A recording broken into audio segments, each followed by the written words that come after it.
It's been a minute since I give a fuck about a critic's opinion, but they keep on forgetting where the bars went. Old timers, damn, y'all got all time. I want to get this video out for you guys because I know there's tons of people in the R1 community that have been waiting for a video on how to do the 2015 and up tail conversion on a 09 to 14 R1. I already had this set up previous. I just never did any recordings on it. At the time, I didn't really care to. I wasn't worried about, you know, pushing content or trying to build a channel or anything like that. So I ended up just doing it, and still to this day, I'm the only one in Houston that has it.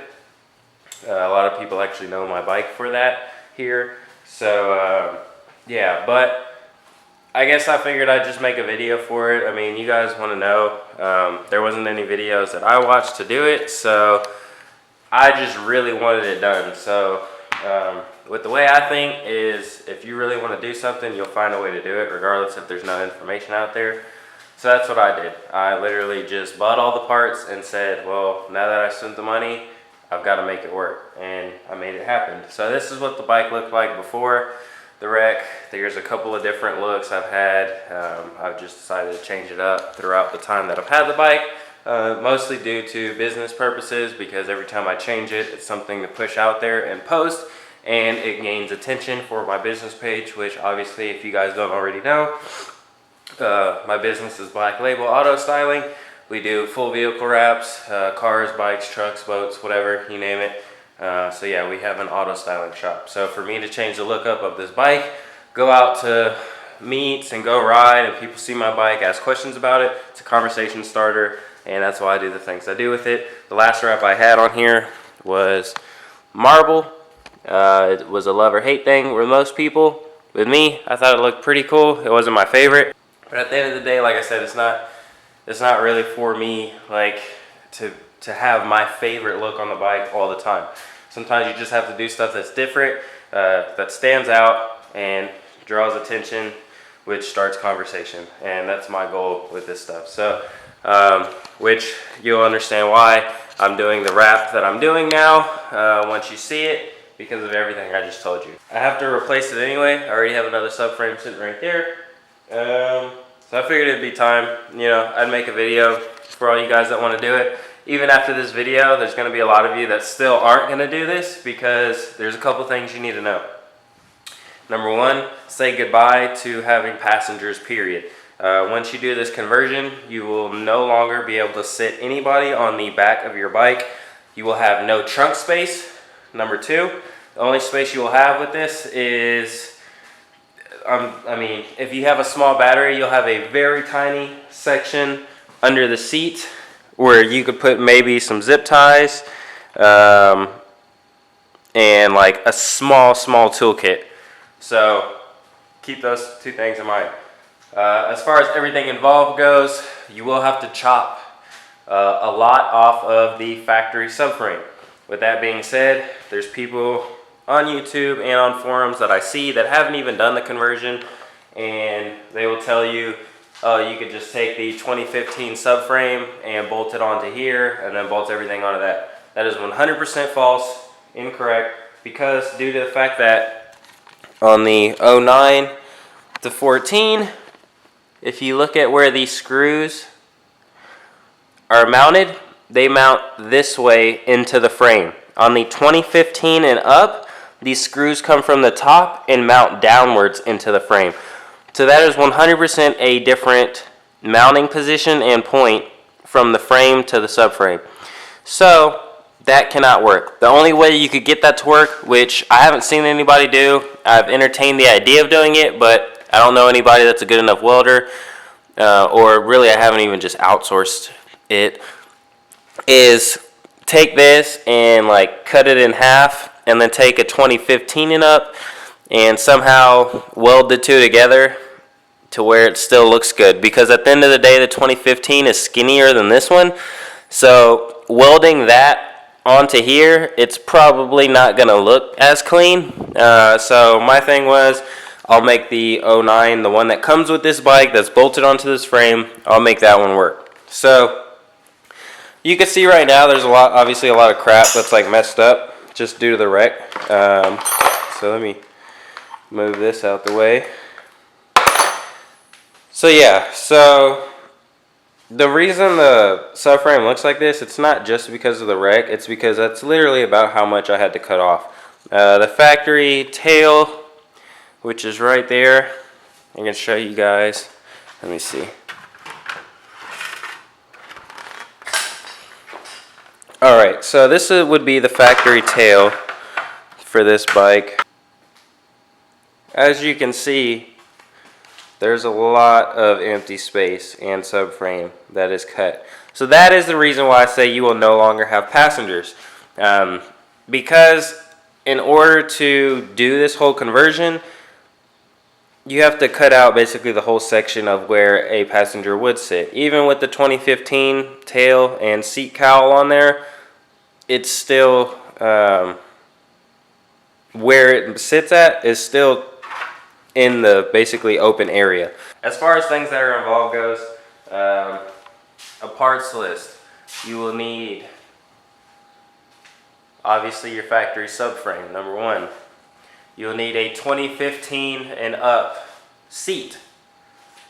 That way it looks uniform, it looks clean with the tail fairings. You will need the 2015 and up tail fairings. You'll need the 2015 and up tail light. And honestly, that's it. It's not really, you don't need a lot of parts. This is the old one I had, and it broke.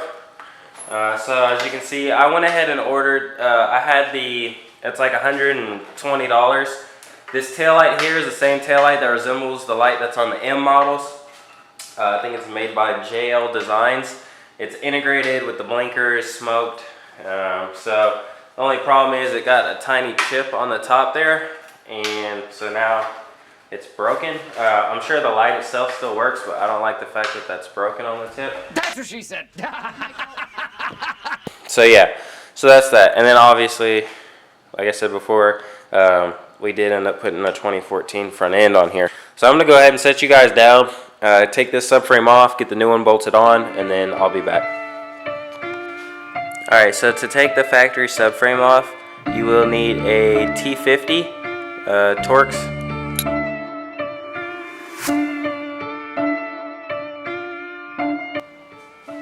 Alright, so I've got the subframe here out. Each one of these screws had a washer on it, as well as a little plastic clear piece. So you want to make sure that you keep those pieces all together. Make sure they don't fall out. This last one didn't come out all the way. So yeah, it's these little pieces that are inside of the actual holes. So those will go on each screw. All the screws are the same size. There's 4 of them. They're all T50s. So that's how you unbolt the subframe from the main frame. Now we'll take the new subframe, bolt it on, and then get started on taking some of the parts out we don't need.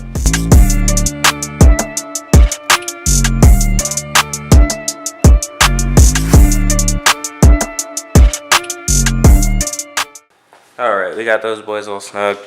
All 4 of the subframe bolts are now mounted onto the main frame. Take that off. We're going to take this piece here off. We're going to take these off. Take this bracket off. These. And yeah, I mean, like this, put this into perspective, guys. So you see how long this tail is to the rear end. We're literally going to be chopping this subframe up to a little bit past where this circle is. It's kind of cool. Obviously it's not planned from Yamaha, because I'm pretty sure they didn't expect people to get their bikes and start chopping them up. But these dots right here are going to be kind of like guide points as to what we do, where we put screws, where we cut. But we're literally almost going to be chopping off half the subframe. So we're going to be chopping off all that section, and this is the section people sit on. So that's exactly why I say there will be no more passengers on this bike. So, you know, if your girl wants to ride, I suggest you teach her how to ride a bike and buy her her own, because it's not happening. That's why Jordan has her own bike. So, with that being said, I'm gonna go ahead and start taking off all the parts we don't need.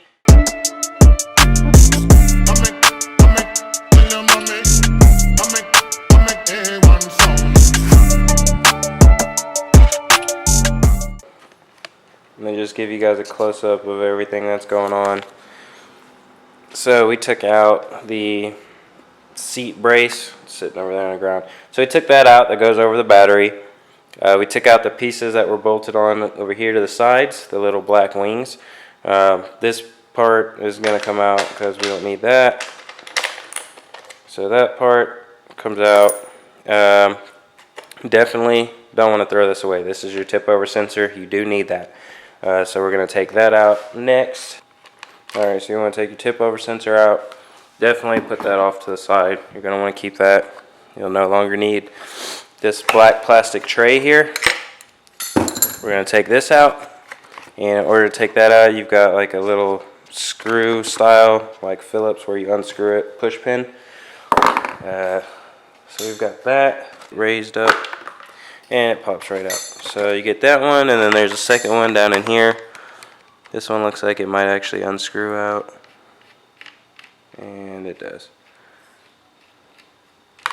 So once that's out, you take this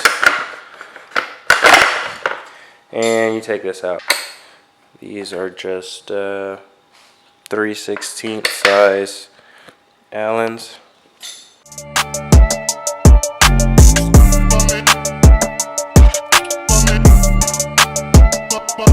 Take that out. This is the mechanism for the seat. We're actually going to be cutting this at like an angle. So cool thing is, since I've done this once before, I can always go back to that subframe. Even though it's cracked and stuff, I can at least look at my mounting points, kind of get an idea and remember of just exactly how I did this. Because I did this like 2 years ago.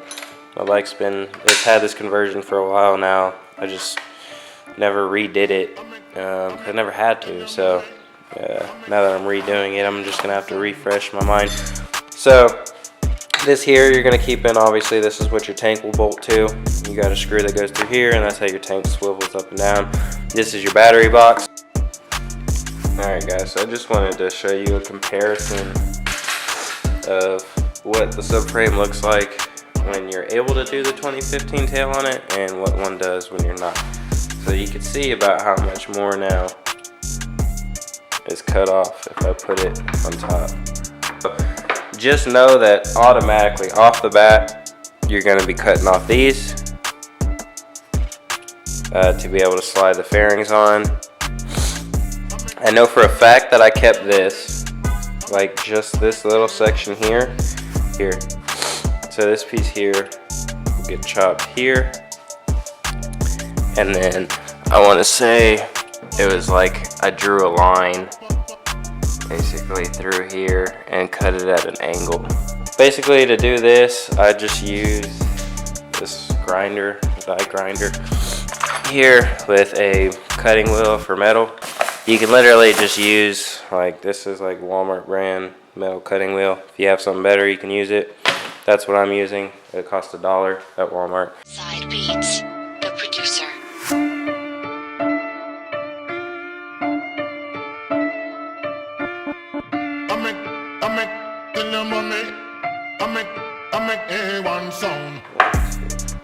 So this is the circle that's in the middle of the first two screw holes. Right here on the side is a great mounting point for the fairing. That's what I did. I drilled them through the side and used a nut on the other side and fastened. So these first two circles right here are going to be where you want to put your bottom mounting points for the undertail section. And then the second place I had was up here.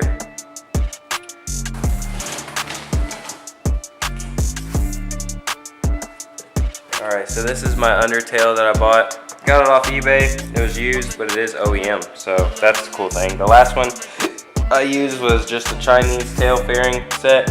Worked perfectly, didn't have issues with it, but they don't make them anymore for just the tail section. So I wasn't trying to buy like a whole kit for a 2015 R1 if I'm only needing a tail. But yeah, So this is the light I was talking about earlier. It's just red. Definitely looks different. Not as cool as this one here. So I'm probably gonna see if I can try to reuse this somehow. Because even if I tinted this, it still wouldn't look the same. It's not LED. So yeah. But pretty much what you want to do on this part, all the tabs on this you want to keep. You're not breaking anything off of these fairings. Everything will be used on here. Some of them will even be used as like to hold the fairing on type deal. So what I do is take this and pretty much I know that I am going to chop this top section off, at least this right here. I know I'm taking this off. So I'm gonna go ahead and cut that. I know I at least cut this bottom part here, so I'm gonna come through, cut along this inside piece, which from the outside is just down here. And then I'm pretty much just gonna come straight up, cut that, and then we'll go from there on the next one. Alright, so I went ahead and kind of just marked out a line with my Dremel to give you guys a better look at what we're actually cutting off. So you want to keep this bottom section. So you're going to cut off this section here. It's going to come up. You want to stay above this area with the ribs on it, but follow this body line. Just leave yourself a little bit of room. That way it's not just like barely a piece hanging on. So you're going to cut a little bit up here, and then you're going to come straight at an angle. And make sure you stop your cut in front of this circle. So it's going to have to come down here and then come at an angle across. And you do the same thing for both sides. And then you just always want to make sure that you stop in front of this circle this way. And then this top section is going to come off. You're going to have this little square, the bottom area bracing. And then you're just going to have like a thin piece. And then all this stuff is going to pretty much get chopped up. So I'm going to set you guys down, start cutting.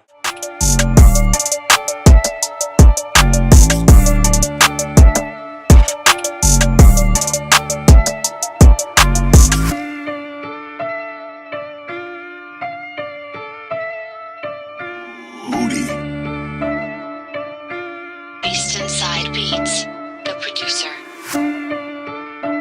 As I finished chopping up the subframe, getting all the little mounting points that were still holding it together onto the frame, done. So this is off. So you literally took, like I said, it's a ton of subframe that you're taking off. So obviously I would never trust anybody to sit on this piece here.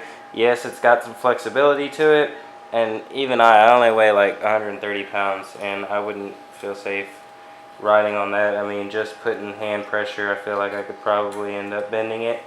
You know, maybe there'll be other guys out there that want to change this up and like add some other parts to it and weld some braces and stuff if they want to be able to run passengers. But me, I don't care to do all that. This is purely for aesthetic purposes. So that's that. So now that we have this subframe piece off, I'm going to work on actually fitting the tail section onto the bike. We're going to do that on part 2. We're going to fit the tail section on here, drill our mounting points, and I'm going to show you guys how everything looks with the seat and how it all is. If you guys did make it to the end of this video though, I really appreciate it. Please feel free to hit that like button. But that's going to be it for today. I'm going to head out of here. Thank you guys for watching. Peace.